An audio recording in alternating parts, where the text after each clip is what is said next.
सोबत असेल जाणीव। रोखोक बातम्यांसाठी पाहत राहा जाणीव मराठी। होऊ द्या जाणीव। लाईक करा, शेअर करा आणि सबस्क्राईब करा आपल्या हक्काचे चॅनल जाणीव मराठी।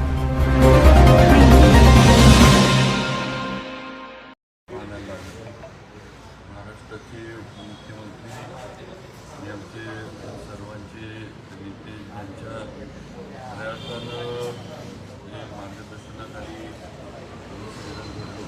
माननीय अजितदादा पवार यांचा अपघाती निधन झालं आणि सगळ्यांनाच एक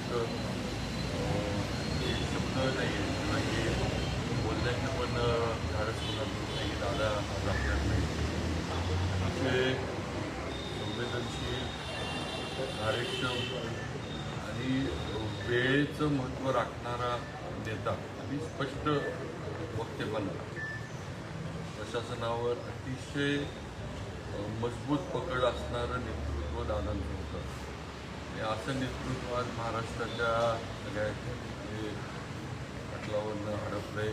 महाराष्ट्राचं फार मोठं नुकसान आहे, हे कधी पुढच्या पिढ्यांपुढेही कधी भरून निघणार नाही। अनेक आठवणी दादांच्या आहेत ज्या आज व्यक्त करणं पण शक्य नाही, पण खऱ्या अर्थानं माझ्या राजकीय वाटचाल जी माझी सुरू झाली त्याच्या मागं अजितदादा हीच माझ्या मागं पूर्ण ताकद वगैरे आली होती। त्यावेळेला माझ्या मागं कुणी नव्हतं।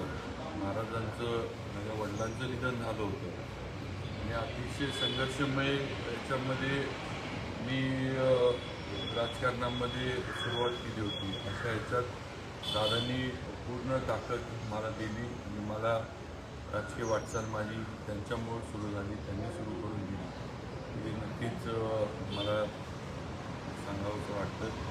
आणि दादांच्या जाण्यानं म्हणजे सगळेजण ते सातारा जिल्ह्याचे पालकमंत्री म्हणून त्यांनी जे काम जिल्ह्यात केलं, बाकी जिल्हावासियांना एक विकास काय असतो आणि जिल्ह्याची दिशा कुठल्या हे असावी याचं एक त्यांच्या पालकमंत्रीच्या काळामध्ये अजितदादांनी एक मार्ग दाखवून दिला। नाही तर थोडं आपला जिल्हा दादा याच्या आधी थोडा भरकटलेल्या अवस्थेत होता असं मला तरी वाटतं, पण दादांनी खऱ्या अर्थाने या जिल्ह्याला विकासाची दिशा दाखवली आणि आज त्यांचं नेतृत्व आपल्यात नाही। अपघाती निधन त्यांचं बारामती येथे झालंय। अतिशय दुर्दैवी या शब्दाच्या पलीकडची ही घटना आहे आणि हे दादांचं अचानक जाणं संपूर्ण महाराष्ट्राचं नुकसान आज त्यांचं नेतृत्व आपल्यातनं गेल्यामुळे झालं आहे। मी माझ्या वतीनं दादांच्या म्हणजे आत्म्यात शांती लाभो की त्यांच्या कुटुंबियांवर तर हा फार मोठा सगळ्यांच्यावर सुनेत्रताई वगैरे यांच्यावर फार मोठा हा हे वेळेनं टाकलेला एक गाणं आहे, त्यातनं त्यांनी बाहेर पडो एवढंच मी आता त्याला